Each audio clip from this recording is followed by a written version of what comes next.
Atmani, le deuxième. Le troisième. Ok, ok. Bon, Zulf Laouen, bonjour à toutes et à tous. Donc, quoi dire sur le journalisme en Algérie? Il y a beaucoup de choses vraiment à dire sur le journalisme. Je suis entièrement d'accord avec M. Kibir sur l'état de l'art ou bien l'existence que vous avez donné sur le journalisme en Algérie. Maintenant, donc le journalisme vraiment il est en crise. En Algérie il est en crise. Bon, M. Jafar, vous avez dit que le pouvoir a tout fait pour casser les voies discordantes dans les années 90. Bon, permettez-moi de ne pas être d'accord avec vous. Le journalisme a été cassé à partir du règne de Bouteflika. Mais à partir des années 90, c'était l'ouverture tout azimut. Donc il y a des journalistes qui sont constitués en groupe. Ils ont créé leurs journaux. Et le journal Ouatan, le quotidien Ouatan, on est l'exemple le plus édifiant. Donc à partir des années 2000, et avec le règne de Bouteflika, qui a cassé la corporation journalistique. Maintenant, puisqu'on admet que le journalisme est en crise, qu'est-ce qu'il y a lieu de faire? Donc, bien sûr, ma question s'adresse à M. Boudjma, enseignant à l'école supérieure de journalisme et des sciences de l'information de Binaknoun. Est-ce qu'il n'y a pas de problème en ce qui concerne la formation des journalistes? Donc, la formation des journalistes. Moi, je ne fais pas du journalistiquement correct. Donc, à la manière de politiquement correct. Donc, je dois donner des noms des télévisions, par exemple. Une chaîne comme Nahar TV, elle a tout sauf le journalisme. Elle ne fait que dans la désinformation, dans la propagande, dans l'immoralité politique. Comment des journalistes qui sont sortis à l'école nationale supérieure de journalisme et qui étaient passés sous la main de Boudjma, par exemple, de Brahimi, par exemple, paix à son âme, ou bien de Zahir Daden, puissent donner crédit ou bien accepter tout ce qui vient du directeur, par exemple, Anis Rahmani de Nahar, qui travaille à la solde du clan présidentiel. On doit se le dire. Donc, est-ce qu'il n'y a pas de problème dans la formation des journalistes? Ça, c'est la première question. La deuxième question. En ce qui concerne le journalisme d'investigation en Algérie, est-ce qu'on ne peut pas, par exemple, est-ce que l'Algérie ne mérite pas, par exemple, un quotidien comme le Canard enchaîné en France, donc qui fait trembler tous les officiels de la France, y compris le président de la République? Mais il faut dire une chose, le Canard enchaîné n'accepte jamais de publicité. Donc c'est un quotidien hebdomadaire, mais il n'accepte pas de publicité. Donc cela me ramène à poser une question aussi sur la publicité. Il y a une loi sur la publicité qui a été passée, je pense, à l'APN en 2001. Elle a atterri au Sénat et elle a été bloquée. Est-ce que vous pouvez nous parler un peu plus sur cette loi, sur la publicité? Maintenant, le très grand problème aussi des journalistes, c'est qu'ils tombent dans ce qu'on appelle l'autocensure. Donc l'autocensure, c'est un problème très très important dans la coopération journalistique. Bon, Kibir, donc vous êtes journaliste au quotidien Liberté. On sait que l'actionnaire majoritaire du journal Liberté, c'est le patron de l'entreprise Civital. Est-ce que par exemple, au quotidien Liberté, on peut par exemple critiquer d'une manière objective, par exemple, les affaires de l'entreprise Civital, pour ne pas tomber dans l'autocensure? Bon, une dernière question sur, bien sûr, toujours sur les détenteurs des télévisions ou bien des journaux. Actuellement, il y a une chaîne qui est très en vue, c'est le Maghribia TV. Le Maghribia TV qui est corps et âme avec le mouvement. C'est la chaîne, l'unique chaîne qui a suivi via des directs les événements du mouvement sur tout le territoire national. Et on sait que la tendance, ou bien la ligne éditoriale de cette chaîne, elle est beaucoup plus islamiste. Donc, via des slogans entre les slogans de la démocratie, de la liberté, de la fraternité, elle ne fait intervenir des anciens militants du fils. Donc, est-ce qu'on ne doit pas faire attention à ces, voilà, à ces chaînes et à ce genre de propagande aussi? Et merci. Monsieur Kamal.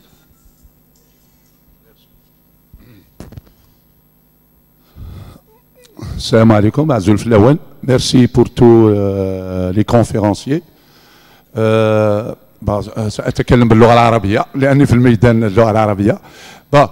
سؤالي الأول، هل هناك قانون في القانون الجزائري الكود بينال ولا الكود سيفيل ولا اللي يسمح ولا اللي يدعو بإيقاف قناة تحرض الشعب إلى العنف، تحرض الشعب إلى أشياء لا يحمد عقباها، والجميع يعرف الآن ما تقوم به النهار.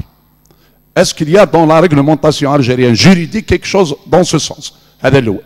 الشيء الثاني، الصحافة سواء ثقيلة، الإعلام ثقيل ولا المكتوبة، بدات تخدم ضد الشعب والبوتفليقة أبارتير دو 2016 سي جو ما ترومب با، نهار تجندت كل القنوات وبثت هذا التجنيد على الساعة 8، نهار كانت الحراك تاع الحركات تاع ولا الموفمون تاع نهار السبت. و بيرسونيلمون جي دينونسي سا، وقلنا يجب هذه القنوات وهذه الجرائد واش دخلها. يا دي جون ديموكراتيك، يا دي جون ليبر كي فول سيكسبريمي، il faut pas les opprimer de cette façon. ومسينا حتى الناس اللي كانوا على رؤساء هذه الجرائد والتلفزيونات. ومن بعد انتقلوا من السياسي وضربوا المجتمع في حساسيته الذاتيه. سي كراف دفوار النهار الشروق تبث اشياء على المجتمع الجزائري، المراه الجزائريه، اي تو الموند سوتي، مام الجانب القانوني.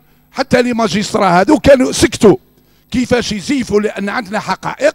كانوا يزيفوا ببنات يجيبوهم يرموهم في الطريق ويصوروهم يقولوا لك بنات سي دي جيتيديونت. ني بيرسون ما رياجي. اليوم يصيروا دور البلازون، واحد راه من الجهه تاع السعيد والاخر راه من الجهه تاع القايد، يلفل كيما يقولوا ديتورني الفلوف تاع لو موفمون كيما يقول سي بويج استاذ بويج تاع الثوره الشعبيه. بون الان باغ اكزومبل لا بريس ايكريت، موا جو لي دي يا كو، معليش نقولها، يا كو الوطني ليبرتي ان تي بو السوار دون لا بريس ايكريت. راني نقرا بالعربيه غير البارح الخبر، يا ريان. كومون سي جون لا دوما يقول لك كاين وحنا حبينا حريه التعبير، حريه الراي ولا اخر. مي الان tous les médias, on a besoin des médias. On a besoin des médias. Regardez les plateaux de télévision. Vous l'avez bien expliqué, Siyed. نخلع des fois نقول oui c'est vrai الناس يهضروا. مي راك دركا قلت لي attention, il faut faire attention. Les gens هذو ما نعرفوهمش. Alors que les journalistes normalement qui بان حاجة في البلاطو، nous autant que jeunes, peut-être nouveaux militants de la société, on ne connaît pas tout le monde à Alger. On ne connaît pas tout le monde à Alger. Les journaux doivent faire éclairer la population, les lecteurs, le peuple على هذا الناس. لأن سي فري سي دي جون ما نعرفوهمش أصلا. ان بلاطو يهضروا في أربعة فيهم في لاطروالو البارح يتنحاو الباءات. مي كي سون سي جون لا؟ هاو رديت لي أنت. Et je vous remercie. Le prochain. سيد نيما سينيسا زراري فرحات.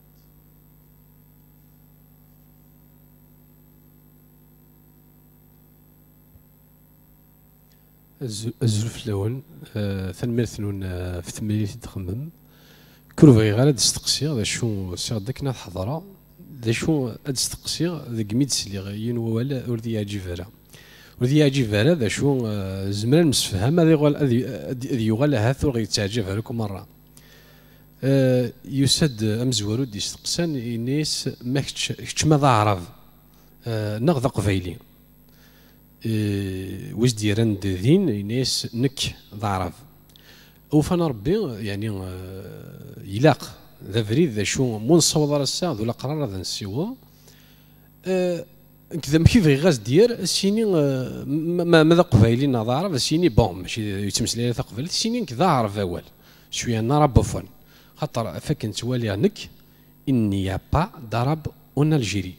Lorsque je dis il n'y a pas d'arabe en Algérie, c'est pas pour rejeter l'Algérien arabophone. C'est pour dire c'est pour dire l'Algérien qui ne parle pas kabyle, chaoui ou autre, c'est un arabophone, pas plus. Parce que c'est une voie vers la désaliénation. c'est-à-dire المقرف كاين يشبه ربي ما كاين يون راني في الطاقه نشوف ولا نخزر في الزنقه عقلي ديال الطاق تما قال غير وزنيق سي لا يا اوكين ديفيرونس راني في الطاقه نخزر في الزنقه قلي ديال الطاقه تما قال غير وزنيق ذا ثما يوث مسلاي ذاش تقشينو ذا شوث كان لا ذا ثمثن دا ماذا عرف اول لقى نشوف فلاسه خاطر ذا منو خاطر ذا فو السا كني اللي غادي للجزائر الجماعه عدان روح غير الدو هذا الحو هذا شو روح هكنا دوالي وفي غادي مسقارن لا كروند بوست شي عند كرا نورفا صاقرن مسقارن صاقرن اسلاميه حراشيه نوش في غالا تقرا تعقرنا في القفايل الناس نقارن نحو الدرابون تاع الزواف تاعكم بون شي غاديني سوايا غاديني وكاذ ناس قارن كيرا ماشي ذا طاسه حتى شوا في السنه ثلاثه قارن كوني ذا عرف ذن وكاز قارن كوني مازيغان دونك هذا فو سي زيك سي 62 رسا سقفل سي لا بوليتيك كولونياليست ديفيزي بور رينيي مازال هذا يكمل ديكس دونك مشي نزمر comment on peut remédier ça مشي نزمر تنصغثي سوا شو شبه ربي شو منو نكون الا ذي نغمسن لي جورناليست سي الشياخ سي كاع سوا شو سوفري لا ديزاليناسيون ناسيونال خاطر هذا فويا كيكوس مدي الشام سني قاري الجزائريين يكونوا ذا عرفن ماشي ذا الجزائريين جمرا بيان ادي دوسي كايني الجيريان جو سوي الجيريان جو با عرب شوي الجيريان عربوفون سوا كابيلوفون اوتر ذاكي ثنمر ثنون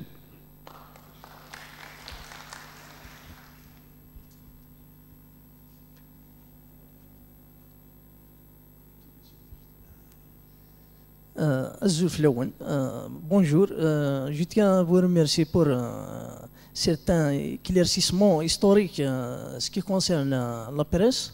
Avant tout, le mot la presse tout d'ailleurs, je vois qu'il faut donner un exemple. Hein. Pour moi, il s'agit comme l'abeille. Elle court des distances pour trouver la nourriture. Alors il prend la nature, le nectar, le pollen, pour le transformer plus tard au miel. Je pense que c'est un rôle fondamental. Je tiens à remercier tout d'ailleurs. Il y a des gens, ils ont travaillé, ils ont contribué à faire transmettre des idées conscientes au peuple, telles que Maqbel, j'aimerais bien qu'on s'adresse à Einstein. طار جاود alors طار جاود dit tout d'ailleurs كان si tu dis tu meurs si tu dis tu meurs alors parle il meurt c'est une personnalité connue sur le territoire il y a d'autres Benchiko il a parlé sur Bouteflika avant le commencement de son mandat premier mandat ma question tout simplement ce qui concerne la révolution pacifique, elle a réussi à libérer tous les secteurs en Algérie. En soi-disant, la presse fait partie. Avant, on n'entend pas des informations ce qui concerne l'État algérien réel, parce qu'elles sont détachées carrément du mode de vie social. Mais maintenant, on voit certains chaîne divise un dialogue, elle veut communiquer quelques informations pour le peuple.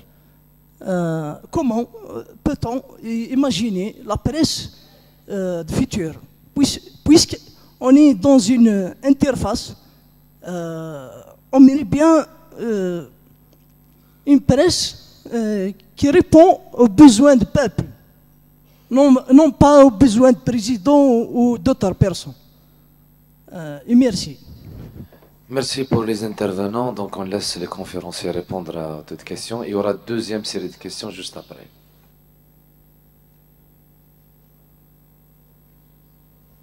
Je peux répondre à quelques questions.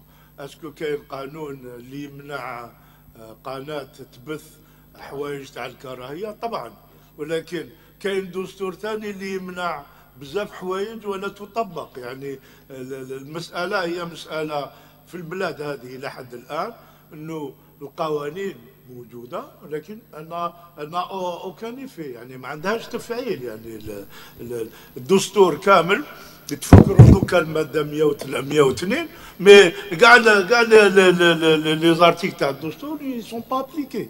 Donc oui, كاين في الكود بينال de quoi poursuivre une chaîne qui incite à la haine, qui incite à la division. Ça existe, les dispositions du code pénal, mais qui va les mettre en œuvre? Dans ce pays, théoriquement, il y a une auto-saisine, le parquet. C'est-à-dire, quand une chaîne publie, une chaîne de télévision incite à la division entre les Algériens, normalement, c'est le parquet lui-même qui prend l'initiative de la poursuite. Or, le parquet téléphone, s'il faut regarder que le canal est soutenu par X ou la Y, le parquet ne va pas bouger. C'est pour ça qu'aujourd'hui, ce qui se passe, c'est cette tentative que font les Algériens, c'est en fait de mettre fin à l'informel. On a un État fictif, mais en réalité, le pouvoir et les gens sont exercés de manière informelle. On poursuit un journal parce qu'il est critique à l'égard du pouvoir, pas parce qu'il a fait une infraction. Les journaux qui sont favorables au pouvoir et qui font des choses tout à fait criminelles, même parfois, les médias, y compris les télé, on les laisse tranquilles. Donc ce n'est pas une affaire de loi. Ça n'a jamais été en Algérie une affaire de même leur constitution, la constitution de ce régime à lui-même, si elle n'est pas appliquée, c'est-à-dire lui-même n'applique pas ses lois. Ça n'est toujours le débat en Algérie, il est de l'ordre du politique, pas du juridique. Les lois peuvent être changées par des institutions élues normalement. Ce n'est pas ça l'enjeu. L'enjeu, c'est que il faut remettre de la vie dans les institutions. Nous avons des institutions qui ne jouent aucun rôle. Nous avons un appareil judiciaire qui n'est pas un pouvoir judiciaire, qui est soumis à l'exécutif. Et tout ça explique que les dérives, aussi bien dans les médias que dans les affaires, dans le business, etc., ont lieu sans que l'État régulateur, parce que la justice, elle a une fonction de régulation, de rappeler qu'est-ce qui est bon et qu'est-ce qui est mauvais, qu'est-ce qui est juste, qu'est-ce qui ne l'est pas, mais à condition que cette justice fonctionne librement. Et donc là, on est dans... C'est l'un des enjeux de ce combat qui est mené par les Algériens, remettre les choses à l'endroit. Il y a d'autres réponses? Enfin, il y a eu en fait beaucoup de questions et je suis content pour en fait le débat lui-même parce que on sent le besoin de communiquer, de discuter pour arriver à quelque chose et surtout construire l'avenir parce que si ça s'arrête aux manifestations, je peux vous dire dès maintenant, c'est dur de détruire une dictature, mais c'est plus dur de construire une démocratie. Je peux vous le dire. C'est un travail de longue haleine qui va demander beaucoup de travail. Parce qu'en fait, sur le plan de la philosophie, tout pouvoir qui s'exerce sans contre-pouvoir est une menace pour la société. Parlons de la presse, parce qu'il y a beaucoup de questions sur les dérives de la presse. Les médias ont besoin d'instruments de régulation et ont besoin d'instruments d'autorégulation. Et quand je parle d'autorégulation, d'abord la corporation en elle-même qui doit s'organiser pour fonder ces instruments d'autorégulation, et la société civile doit construire des instruments de la régulation civile. Donc la société civile doit avoir un regard critique du travail des médias.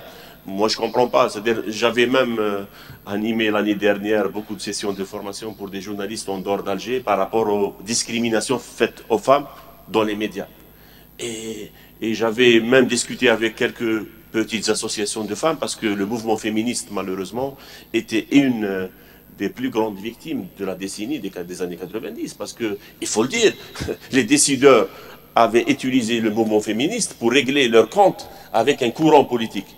Et avec, quand je parle d'un courant politique, pas seulement le courant idéologique, je parle de tout le courant politique dans sa diversité politique. Parce qu'il y avait des gens de gauche, il y avait des gens, même du FLN, quand le FLN était dirigé par Feu Abdelhamid Mehri, il y avait le FFS, dirigé à l'époque par Hussein Ahmed Abdelhamid.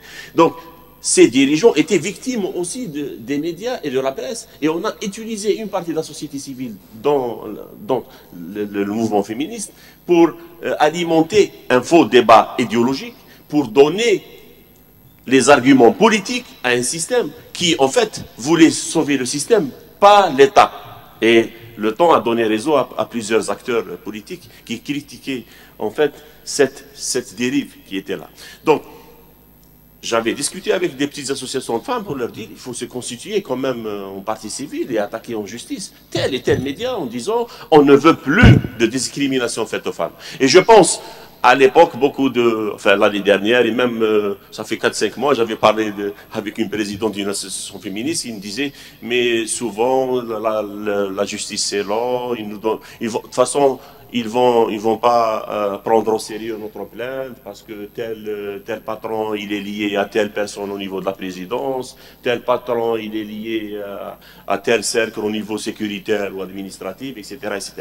Mais aujourd'hui, il faut accompagner et même encourager les jeunes à construire des associations dans ce sens, c'est-à-dire faire un peu un travail pour pousser les médias à faire attention. Et je peux vous dire, l'affaire des médias, ce n'est pas l'affaire du journaliste, c'est l'affaire de toute la société.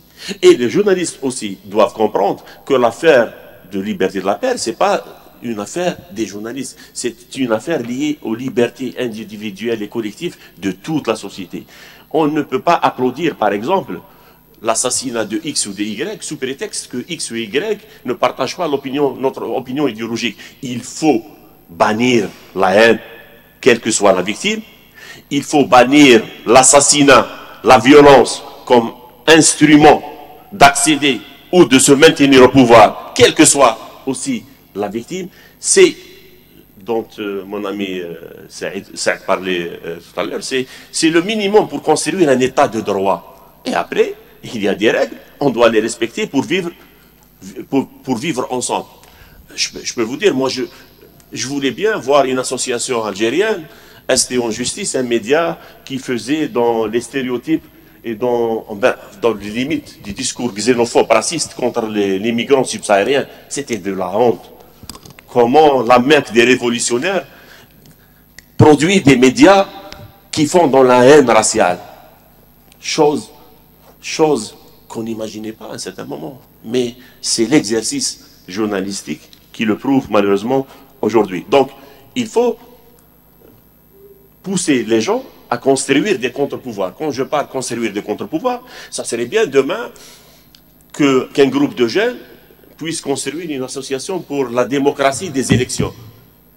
Pour faire comprendre au système, aux partis politiques aussi, parce que la société civile doit faire un travail de contre-pouvoir au pouvoir public et même aux partis politiques pour dire l'élection, c'est pas une urne, c'est un processus.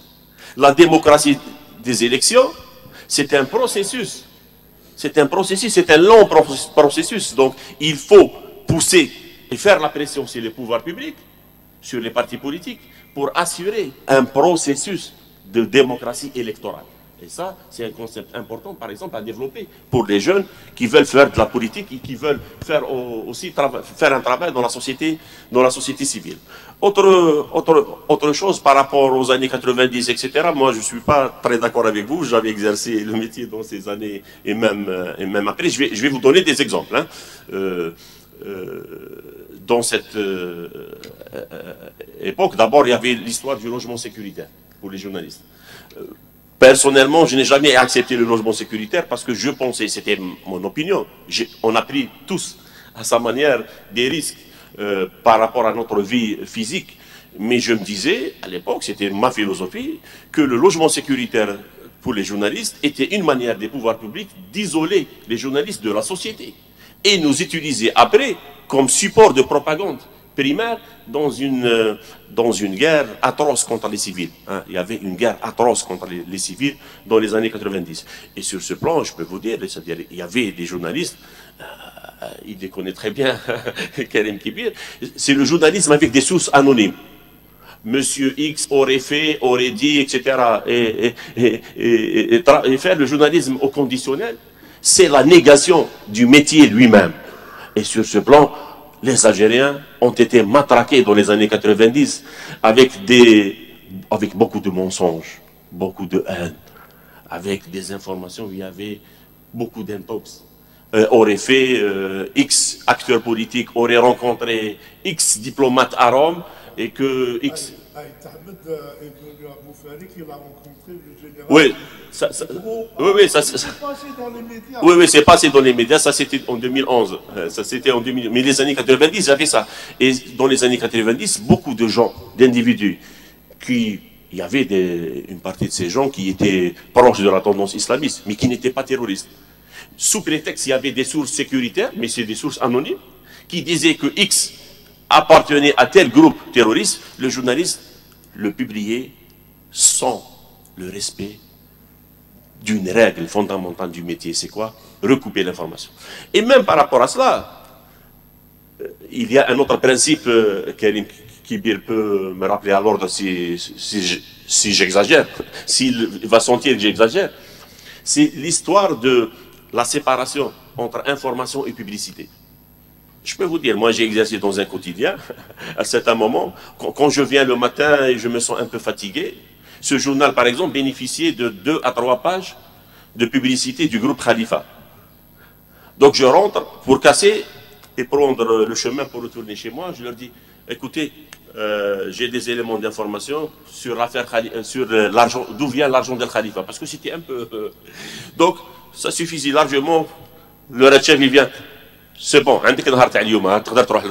c'est bon, on a suffisamment. C'est juste pour vous donner un petit schéma, une petite caricature sur cette violation d'un principe de la presse, sur le plan de l'éthique journalistique, séparer l'information de la publicité. Donc, on ne trouve pas, souvent les journaux ne disent jamais... Je vais vous donner un exemple. Les opérateurs de la téléphonie mobile. Qu'est-ce que un reportage sur la presse pour parler des services, pas du tout, hein, des services de la téléphonie mobile. Malgré que tout le monde parmi nous souffre par exemple des services de la 3G ou de la 4G. On paye cher, mais on n'a pas le service en contrepartie. Pourquoi? Parce que les opérateurs de la téléphonie mobile donnent de la publicité aux médias. Donc en contrepartie, les médias. Hein. Mais si les journalistes demain construisent un contre-pouvoir par rapport aux patrons, les journalistes doivent comprendre que leurs intérêts diffèrent des intérêts des patrons de presse. Les patrons de presse sont là pour défendre l'entreprise économique, l'entreprise journalistique comme entreprise économique, etc. Mais le journaliste, il est là pour défendre sa signature, sa dignité professionnelle et son contrat moral avec le public. Donc il y a beaucoup de choses à dire sur ce plan. Par rapport à la formation, parce qu'il y avait beaucoup de questions sur ce plan, bien sûr, l'université, elle est en pleine crise. Parce que tout le pays est en crise. Ce pays est en crise de la mosquée jusqu'à l'université.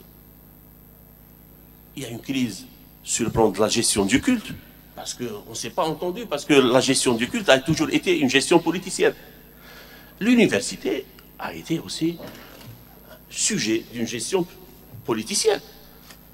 Donc, enfin, le président sortant, en 99, il débarque, enfin, on l'impose comme président, il commence son périple pour parler, hein, donc il y avait beaucoup de... Ben, pour les jeunes qui étaient très jeunes, le président sortant faisait chaque jour des discours de 1h50 dans des meetings avec des foules, etc. Il parlait de tout et de n'importe quoi en même temps, etc. Et il disait, on va arriver dans 5-6 ans à 1 500 000 d'étudiants. C'est le populisme par rapport à millions d'étudiants. Donc il y a eu une massification de l'université. Et le résultat, on a transformé l'université, malheureusement, en garderie d'adultes. On ne demande pas aux enseignants d'être performants et d'enseigner et de produire des compétences. On leur demande juste de garder ces étudiants. Sinon, s'ils passent sur la rue, ils peuvent nous créer des problèmes sérieux sur le plan social et politique et sécuritaire, etc., etc. Donc, bien sûr, il y a un sérieux problème de la formation. Mais la formation des journalistes, à la différence de beaucoup de métiers, c'est une formation continue. Donc, il y a la formation universitaire qui donne les bases du métier, c'est-à-dire les règles, l'éthique, etc. Mais sur le plan des techniques et des compétences, parce que le monde des médias, c'est un monde qui évolue d'une manière extraordinaire sur le plan électronique. Et en plus, on est en pleine médiation entre les médias classiques et les nouveaux médias. Donc, le journaliste est appelé à se former d'une manière, et sur ce plan, les entreprises malheureusement médiatiques dans ce pays ne font pas le minimum en matière de formation et même en matière de transmission des connaissances d'une génération à une autre. Karim Kibir est là, ça veut dire quoi aujourd'hui un rédacteur en chef? Je me souviens, un rédacteur en chef à l'époque, c'est quelqu'un qui est là en train de faire très attention aux jeunes journalistes. S'il y a un problème dans son chapeau, c'est-à-dire le premier paragraphe ou le titre, ou dans la chute de la fin du papier, il fait toujours appel au journaliste gentiment dans son bureau, il discute avec lui. S'il y a un problème par rapport aux sources, la crédibilité des sources, il va lui... Tu es sûr? C'est bon, ta source elle est bonne, on publie, tu assumes après, etc. Donc il y a toujours une discussion. Ce genre de choses ne se font pas. Quelque chose sur cette histoire de formation. Vous savez, dans les années 90, contrairement à ce que dit mon ami, il y a des journaux qui ont été évacués du champ médiatique dans les années 80. J'étais à La Nation, hein, et c'est un journal qui a été fermé. Voilà. Mais dans les années 90, il s'est posé une question. Il y avait des journaux qui gagnaient suffisamment d'argent et on avait lancé une idée que, comme en France, vous savez, en France, il y a le centre de formation des journalistes, c'est une coopérative. Hein. Ce sont des journaux, à l'origine, hein, qui se sont mis en coopérative et qui ont créé ce centre de perfectionnement des journalistes où, même après l'université, avant d'entrer dans le métier, par exemple, journal X, on voyait ces journalistes se former là avant de venir, parce qu'ils avaient besoin qu'au moment de fonctionner, que des journalistes travaillent. Or, c'était pas compliqué à faire, il y avait des journaux qui avaient de l'argent dans les années 90, ils pouvaient se constituer en coopérative, trouver des anciens journalistes qui pouvaient encadrer et former, et donc ils pouvaient envoyer leurs propres journalistes se former, et il arrivait chez eux opérationnel. Ça ne s'est pas fait. L'idée a circulé, mais ça ne s'est pas fait. Moi, mon sentiment, c'est que, en fait, ça ne s'est pas fait parce que c'est comme le pouvoir. On craint une institutionnalisation. Si on fait une institution fait des normes, fixe des règles, élabore des critères de fonctionnement. Et ça n'arrangeait pas, il faut le dire, ça n'arrangeait pas parce que vous avez des patrons de journaux où l'intérêt commercial ou même l'intérêt idéologique supplantait l'idée d'instituer le métier. Et donc l'institutionnalisation, les gens la refusent. Le pouvoir, on sait, il le refuse. Hein. On a une APN qui est vide, hein. C'est pour la forme, pour la devanture, mais ce n'est pas un lieu de pouvoir, c'est pas un lieu de débat, c'est juste un lieu où on fait passer des lois avec une majorité qu'on a construite. C'est la même chose pour la presse. L'idée de créer un centre de formation des journalistes en su, parce qu'on sait que ceux qui arrivent de l'université ne sont pas opérationnels. Il faut les préparer pour les mettre dans le bain. Ça s'est pas fait.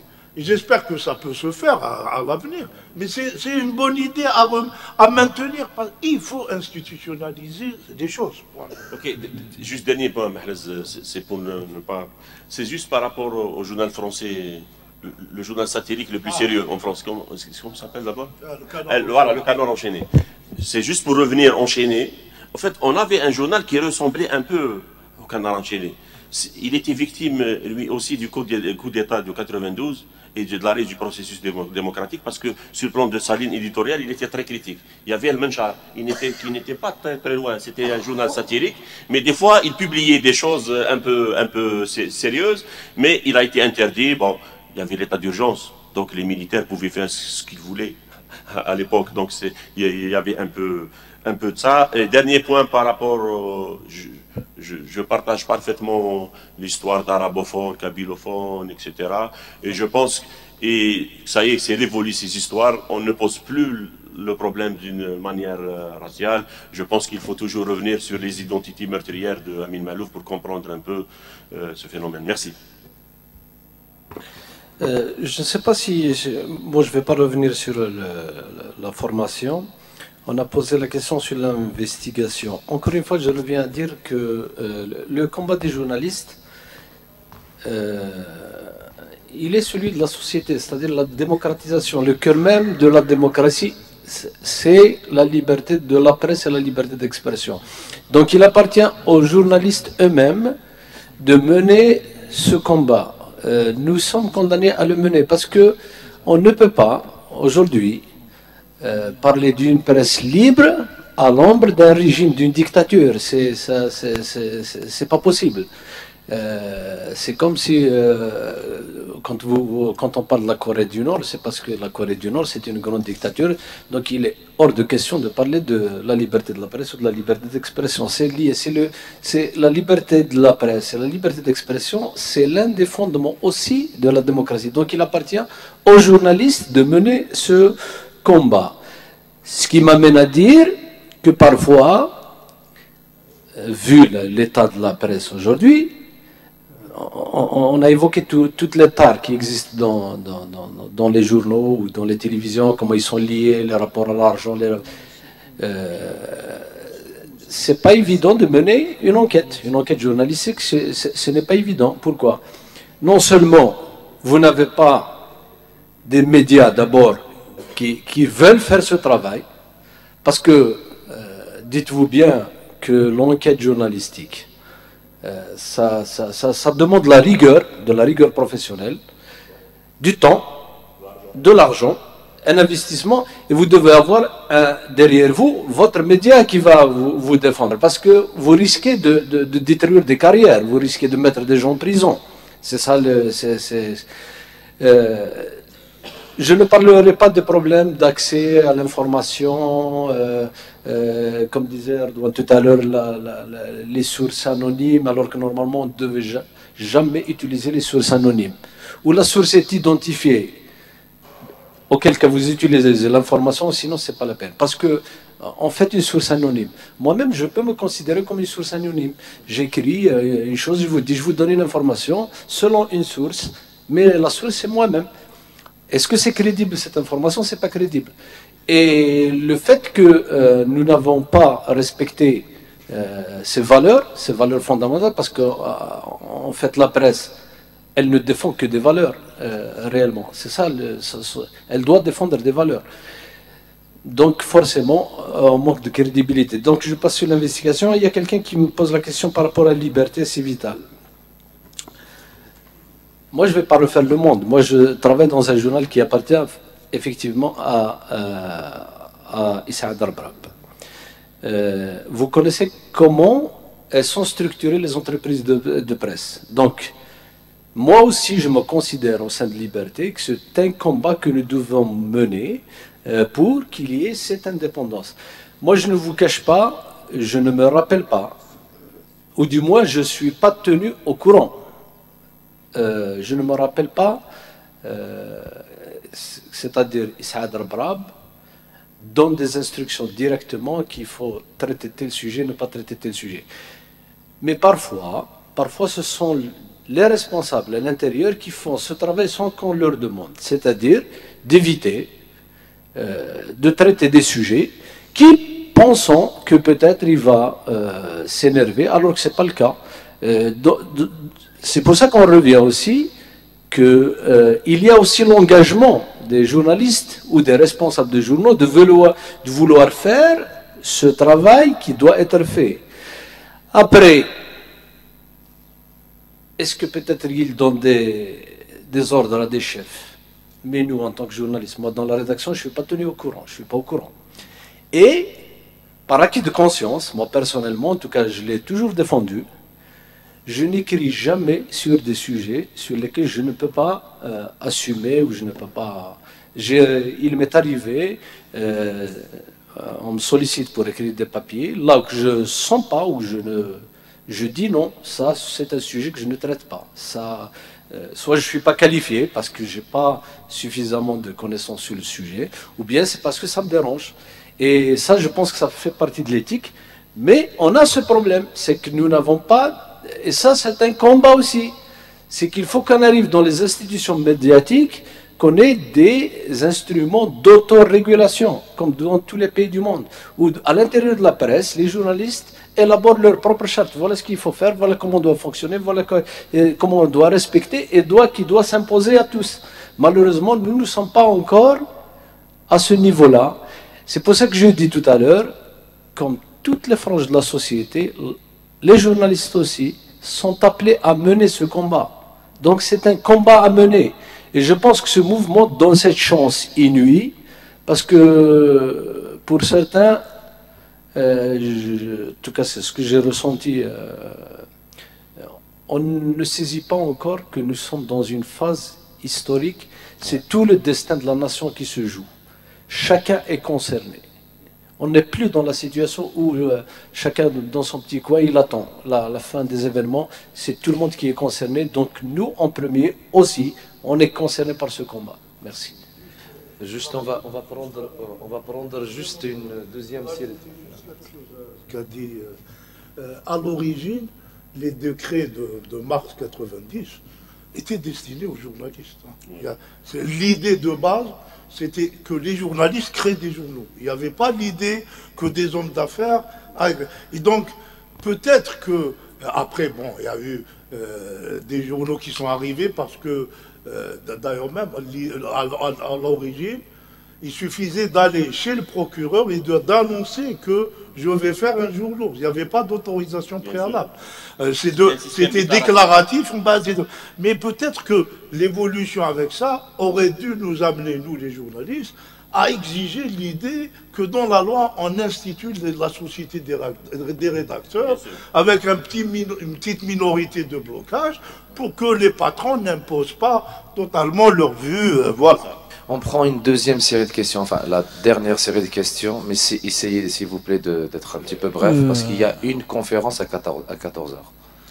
Donc, Houaria Nassira, Qassimi Youssef, Moussa, Yahya Sherif, Mziani Bachir, Ouazar, Ben Barkan Ahmed, Amir Farid.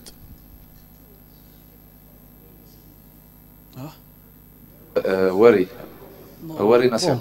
Houari Nassira.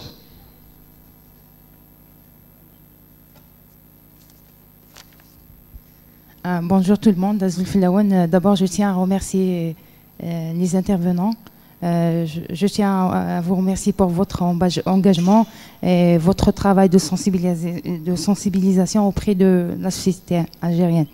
Je tiens personnellement à remercier M. Redouane Boudjmaa, mon enseignant à l'ITFC, qui était mon directeur de thèse en magistère. Je le remercie énormément parce qu'il m'a initié à la recherche scientifique et grâce à lui, j'ai acquis mon identité de chercheuse. C'est très important pour moi. Je reviens par rapport à mes questions. D'abord, j'aimerais revenir à l'enquête de terrain que Redouane Boudjmaa a fait il y a quelques années sur les localiers de la presse ou bien les correspondants de la presse de la wilaya de Tizi Ouzon et de Béjaïa. Et il a abordé justement cette question de formation des journalistes. Je sais que les intervenants, ils ont parlé et vous avez détaillé ce point, mais j'aimerais bien revenir à ce point, c'est très important. Redouane Boudjmaa, parmi les résultats, il dit qu'en quoi la majorité des journalistes, des correspondants de la presse étaient des journalistes issus de qui n'ont pas fait la formation sciences de l'information et de la communication.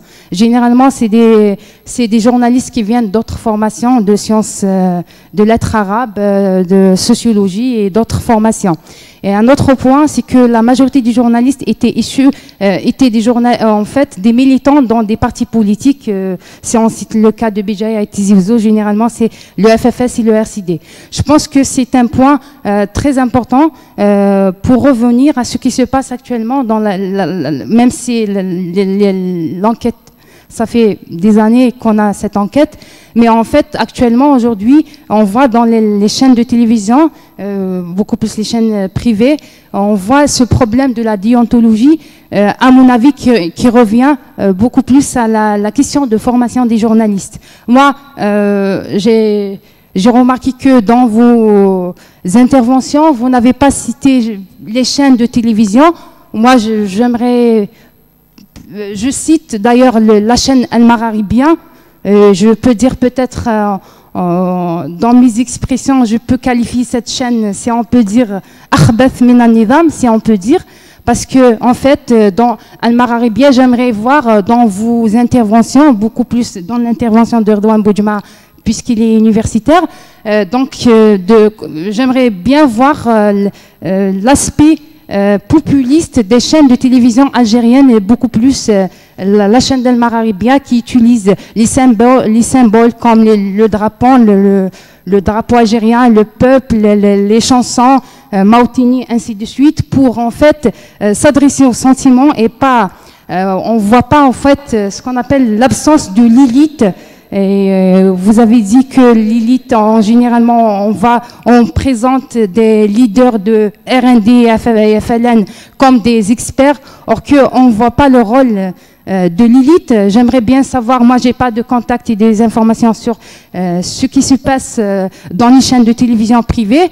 Est-ce que cette élite, elle n'est pas invitée par ces chaînes, ou bien elle ne reçoit pas des invitations, ou bien c'est l'élite qui boycotte ces chaînes, puisqu'elle ne fait pas son rôle convenablement. Donc, j'ai d'autres questions.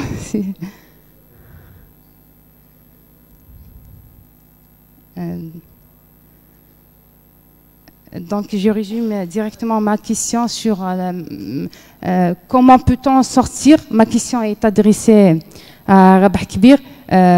Comment peut-on sortir de cette crise de la presse, qu'on peut dire presse trop politisée? Comment on peut sortir de cette presse? Y a-t-il d'espoir avec le mouvement populaire pour changer un peu le champ médiatique en Algérie? Et merci. Prochain intervenant.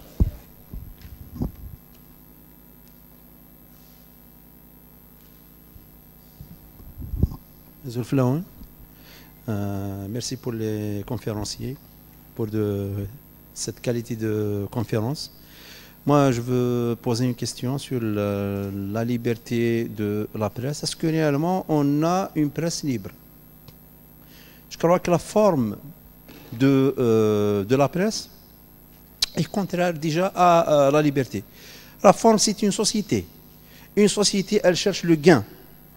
Donc, comment peut-on être libre tout en cherchant le financement à sa société? Nous connaissons tous les cas de certaines presses. J'aimerais bien ne pas citer les noms, par respect à la presse. On connaît des journaux qui ont essayé quand même d'être un peu libres. On leur a ôté la publicité. Ils étaient, donc on les a comme si anéantis. Et actuellement, avec quelques faits divers, ils ont pu quand même faire le buzz avec des choses qui sont inadmissibles. On voit des chaînes de télévision, de la presse écrite, où on trouve à l'intérieur 50 ou bien 20-50 faits divers, c'est tout ce qu'on trouve dans la presse qu'on a actuellement. Pourquoi? Parce que la presse a besoin du financement. Et nous, on n'a pas de presse qui par exemple, qui édite des recherches scientifiques. Il y a de la presse, par exemple, il y a des revues, en Allemagne et tout, où elle n'a pas besoin de financement externe. Elle a besoin que de financement par la vente de ses numéros. On est loin de ça. Je veux parler ensuite d'une question, puisque vous êtes praticien. Comment vous réagissez à l'autocensure? Parce qu'avant, on connaît la censure. Bon, il y a avant, on connaît la censure. C'est-à-dire, il y a des organes qui censurent. Mais actuellement, pour ne pas gêner ou bien l'État et ses institutions, ou bien les bailleurs de fonds, on est obligé de jouer les cartes de l'autocensure. Et merci. Prochain intervenant.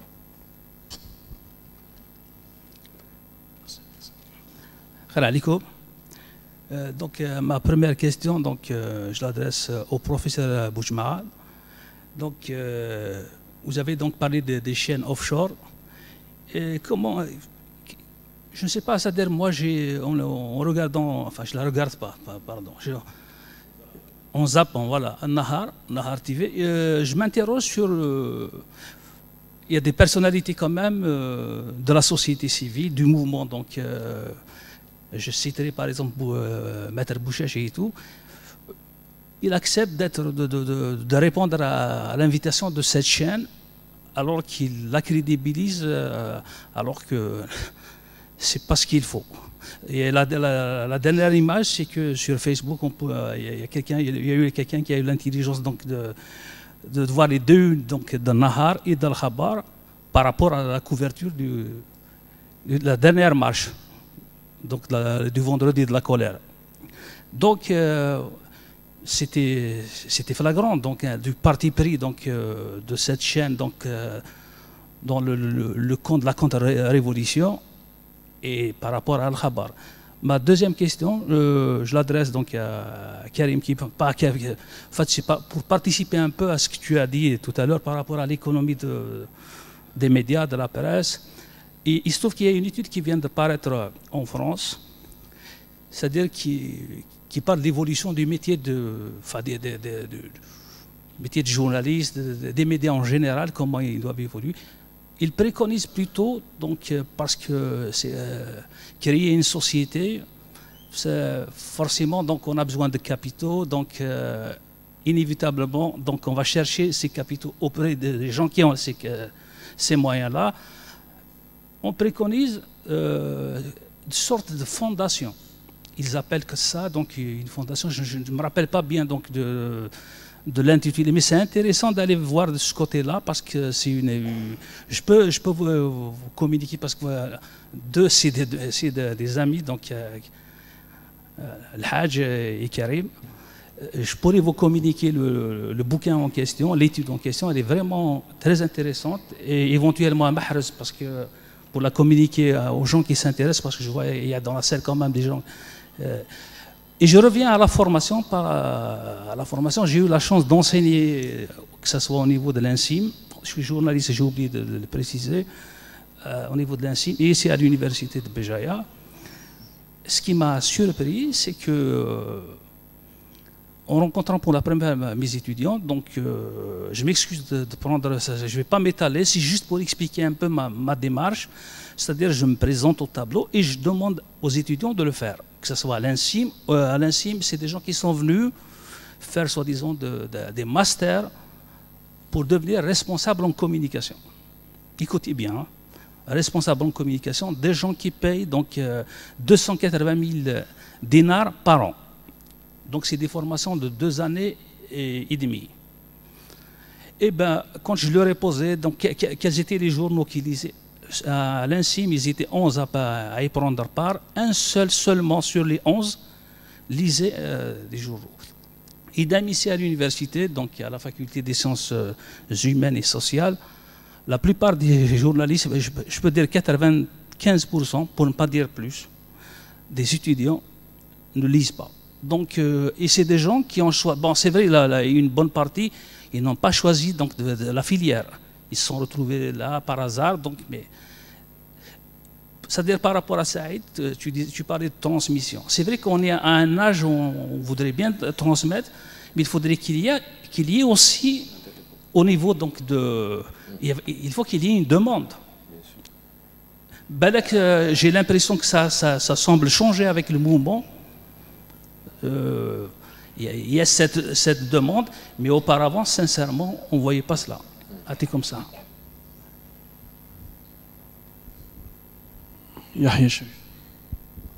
Merci. Zouf Lawen, je vais être très rapide. Comme il y a une conférence qui va commencer à 14 h, avant de poser ma question, je voudrais d'abord rendre hommage aux journalistes. Vous faites un métier très très noble, très important, mais très difficile aussi. Je rends hommage aux journalistes qui ont respecté leur métier, qui ont voulu faire de leur métier un métier qui va rendre service à la société. Je vais rendre hommage aux journalistes qui ont refusé de vendre leurs plumes. Je vais rendre hommage aussi aux journalistes qui ont résisté, parce que vous résistez. Monsieur Kébir Joly, ça m'arrive de lire Liberté, même si j'adore beaucoup plus Loatan, je préfère Loatan. Mais je vous rends hommage, parce que vous résistez à ce pouvoir mafieux, qui a cassé pas uniquement la presse, qui a cassé tout le pays, l'université, les associations, les partis politiques, les syndicats. Il a acheté tout le monde. Je rends hommage aux journalistes qui ont refusé de vendre leur métier, qui ont résisté, qui font leur métier de manière professionnelle. C'est grâce aussi à vous, les journalistes. C'est vrai, pas uniquement aux journalistes, mais aussi aux intellectuels. C'est grâce à vous que les 24 millions d'Algériens sont sortis dans la rue. C'est grâce à vous que les Algériens aujourd'hui sont conscients. Ils sont conscients que ce système est pourri, on doit le dégager. On va le dégager pacifiquement, mais on va le dégager. Parce qu'on ne peut pas avoir une presse libre, on ne peut pas avoir une université performante, on ne peut pas avoir une économie qui produit avec ce système mafieux. On va le dégager et on va le dégager. Nous avons la force, nous avons la jeunesse, nous avons l'intelligence, on va les dégager. Donc je rends hommage à ceux qui sont morts. Tahar Djaout et compagnie. Il y a beaucoup de journalistes qui ont perdu leur vie quand même. C'est vrai qu'on milite, on tente de faire ce qu'on peut. Mais on est protégé, on ne prend pas beaucoup de risques. Mais les journalistes, ils prennent des risques. Je dis les vrais journalistes, pas les faux journalistes. C'est le Nahar Shorok. Pour moi, ce n'est pas de la presse. Wallah, même les journalistes ne méritent pas le titre de journaliste. Ça fait des années. Je ne sais même pas ce qu'ils diffusent. D'ailleurs, ça m'arrive de voir des vidéos sur Facebook. Il suffit de voir les débats qui se font avec Shorok, les gens qu'ils invitent. Les faux docteurs, ce n'est pas des docteurs les gens qu'ils invitent, ce n'est pas des professionnels, ce n'est pas des gens qui ont du savoir, c'est des gens, là, je ne sais même pas où est-ce qu'ils les fabriquent. On dirait qu'ils les commandent quelque part, il y a un pays quelque part, les Chinois puisqu'ils sont performants dans tous les domaines, qui fabriquent des journalistes, des politologues, des économistes. Il y a même un professeur d'économie, j'ai vu sa vidéo hier, il disait que le truc d'Annaba, Hadjar, les Indiens, ils sortaient chaque jour 20 milliards de dollars. C'est un malade, je ne sais même pas d'où il vient, d'une autre planète. C'est incroyable. Donc voilà, je vous rends hommage. J'ai une toute petite question, une question très simple. Ce n'est pas une question d'un universitaire, mais d'un simple Algérien. Je lis la presse, je lis, j'essaie de comprendre ce qui se passe dans mon pays. Tout à l'heure, vous avez dit qu'il y a beaucoup de propagande, il y a beaucoup d'intox, il y a beaucoup de fausses informations qui circulent. Bien sûr que c'est de bonne guerre. Eux, ils vont tout faire pour rester. Hein. Et les gens qui sont au pouvoir depuis 62, ils ne vont pas partir comme ça du jour au lendemain. Donc, c'est de bonne guerre. Maintenant, le simple citoyen. Moi, je suis un simple citoyen, un jeune enseignant qui tente de faire son travail. Je fais de mon mieux. Comment faire justement? Je la pose au journaliste, celui qui veut répondre. Comment faire justement pour faire le tri? Il y a beaucoup d'informations qui circulent, il y a beaucoup de mensonges. Comment faire justement pour que le simple citoyen, le citoyen qui a un niveau intellectuel moyen, ou celui qui a un niveau intellectuel très élevé, comment faire justement pour distinguer entre le vrai et le faux? Où est-ce qu'on peut trouver la bonne source, la bonne information, qui va nous permettre justement de comprendre les enjeux? Voilà, merci. نشوف يسون Moi, je ne vais pas vous remercier. Hein.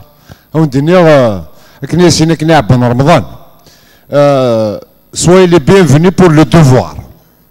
Voilà. Parce que c'est notre devoir pour une Algérie meilleure et une démocratie majeure. Donc, voilà, كان ودينا سنة الحوايج. ثقصتك وعرب وقبيلية. بوزي لنا كيستيون محيحية يون الزمان كنيا. اسمي دفع لير سيدي الاف اف اس روح نورس الدم واحد 19 انا نسدمو خشيني لير سيدينا الاف اف اس يعني ساوي الذين كد سيفيل صافي تو دير دونك تا كيستيون كنيا وعرب وقبيلية on a tous la même carte d'identité. Arrêtons avec ce slogan-là. Ce slogan, il a été fait entre 62 et 2019. Inch'Allah, en 2019, c'est un point final. ثلاث قصة نظن donc تهضرم في tous les secteurs, que ce soit l'université, que ce soit les journaux, ainsi de suite. Moi, je me suis posé une question. J'ai fait la tournée de pas mal d'entreprises, de pas mal de journaux, ainsi de suite. À l'étranger, quand quelqu'un crée une société, il met ses propres fonds, pour la naissance de l'entreprise, il met des années pour pouvoir se permettre un salaire. Autant que le premier créateur de l'entreprise, il met des années pour se permettre de mettre un salaire de côté pour lui-même. Nous connaissons des Guinéens, à la banque, la première des choses, il s'achète un 4x4, une villa de luxe, parce qu'il a des ventes de patron. Quand on pose la question, je l'ai posée à Arbrab, je l'ai posée au secteur étatique et ainsi de suite. C'est la même chose pour les journalistes. Une cellule de recherche et développement. Le territoire national, même si la structure recherche et développement, c'est un sigle. Ça veut dire quoi? Dans le cadre du journalisme, dans le cadre de l'université, l'université, j'ai le plus haut grade à l'université, mais je me pose des questions. Est-ce que réellement, enseignant à l'université, d'accord? C'est pas pour dissuader nos étudiants. Tout simplement, nos étudiants, c'est les chiffres. Il a lancé 1 million de logements, 1,5 million زعما اما كنيا on a crédibilisé les 1,5 million anciens اسمه مجاهد d'accord en 62 l'état algérien là il n'avait pas 800 000 inscrits comme étant مجاهد ou shahid en 62. On se retrouve en 2019, c'est-à-dire 60 ans après, sur les registres de l'ONM, l'Office national des Moudjahidines, il y a 50 millions les anciens maquisards. C'est-à-dire plus nous plus nous les anciens maquisards. Donc ils se régénèrent. Ils se régénèrent. Nous avons donc la question que j'aimerais bien vous poser. Bon,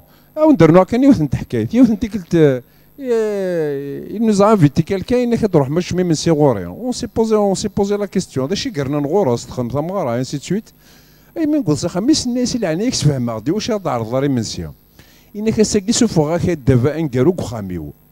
c'est des chaînes de télévision qui disent des mensonges. D'accord? Donc il a pu avoir une petite parabole, il a installé ce Gouhamis, il voit autre chose, il voit c'est exactement ça. Donc le métier de journaliste, comme il a dit notre collègue, c'est le métier, je crois, que le plus difficile. Et moi, je considère que dans la construction future, il doit être le 4e pilier réellement d'un régime démocratique. C'est-à-dire le pouvoir politique, le pouvoir judiciaire, ainsi que donc, le pouvoir économique. Mais la presse doit être libre, il doit s'autosuffire à elle-même. Donc, moi, tout ce que je vous demande, vous, autant que journaliste, est-ce qu'il y a une réflexion interne pour éventuellement, dans ce mouvement, sortir avec quelque chose qui va permettre aux journalistes de demain d'exercer leur métier sans toutes ces pressions-là.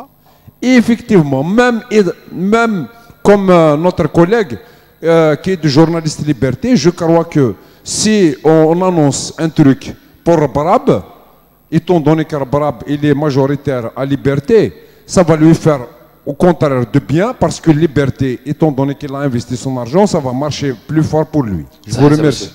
Les deux dernières interventions. Faites vite la nettoyage.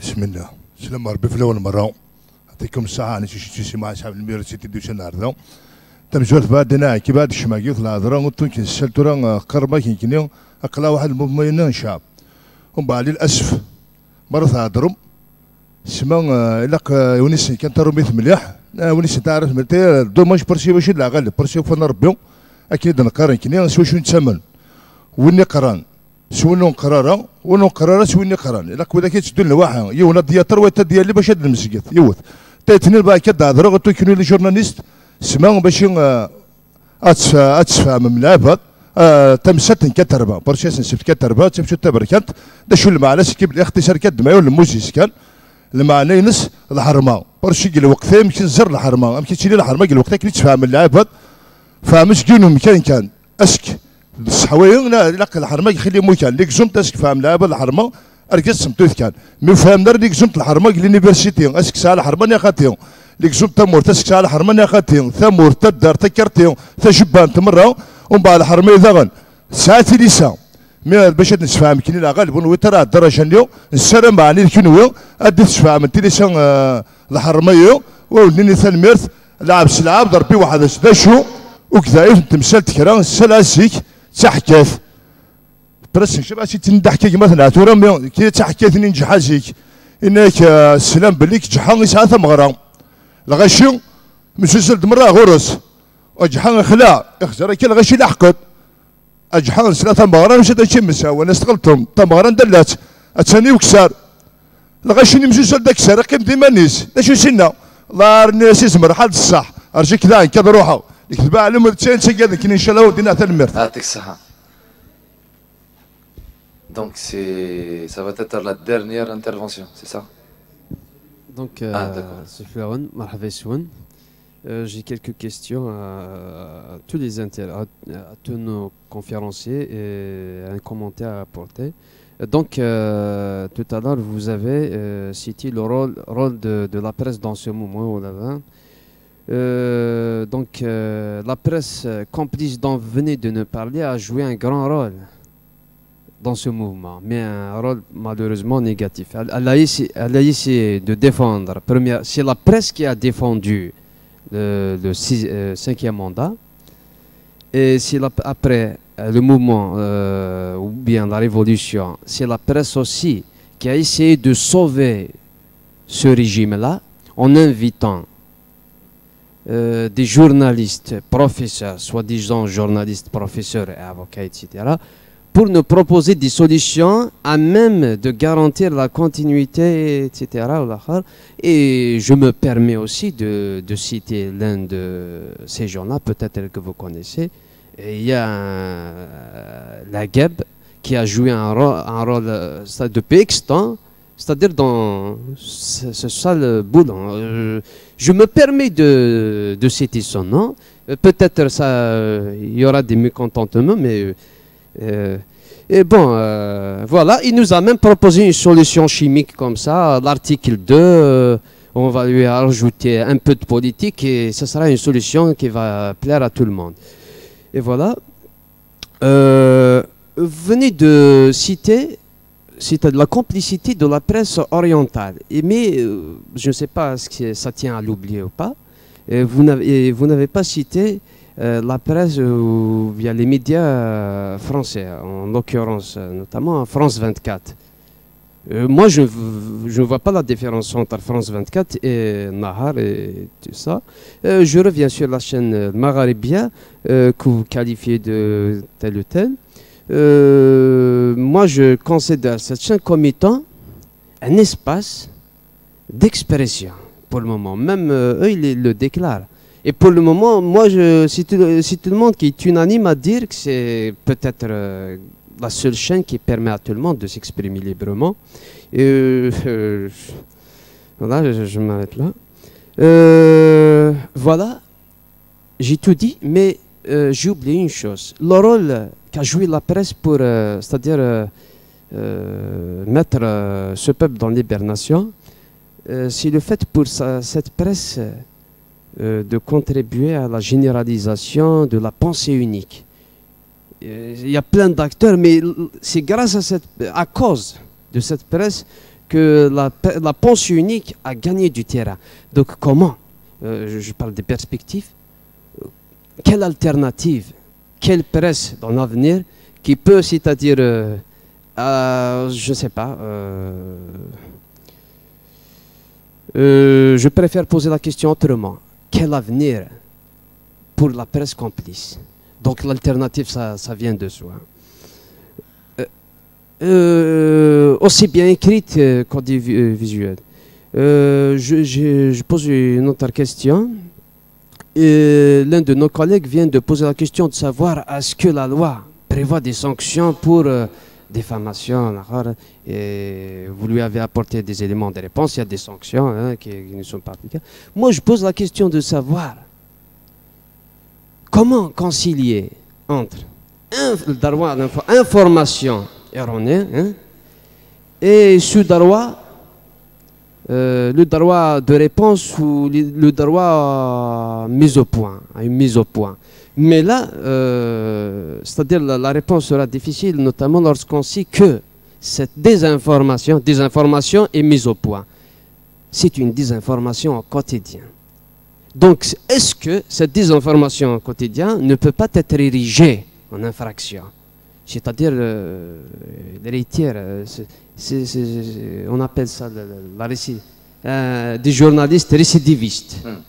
Voilà, et ils n'ont pas commis une infraction, mais lorsque la désinformation persiste, ça peut être érigé en infraction. Et je pose la dernière question. Il y a la loi sur l'information. C'est presque... ils sont promulgués dans des circonstances qui sont pareilles. Après les événements de 88, il y avait la loi 90 qui nous a créé le Conseil de l'information et une autorité indépendante, etc. C'est presque la même chose, un petit peu. Après le printemps dit arabe, il y a cette loi qui nous a institué une autorité de régulation dans le domaine de l'information. Et ils ont repris la même disposition d'ailleurs. Et là, je vous pose une question toute simple, c'est celle de savoir dans quelle mesure cet organe-là, à vos yeux, dans quelle mesure il est indépendant. Ok, voilà, sur ce, je conclue et je vous remercie. Merci beaucoup. Dernière intervention, s'il vous plaît, faites vite.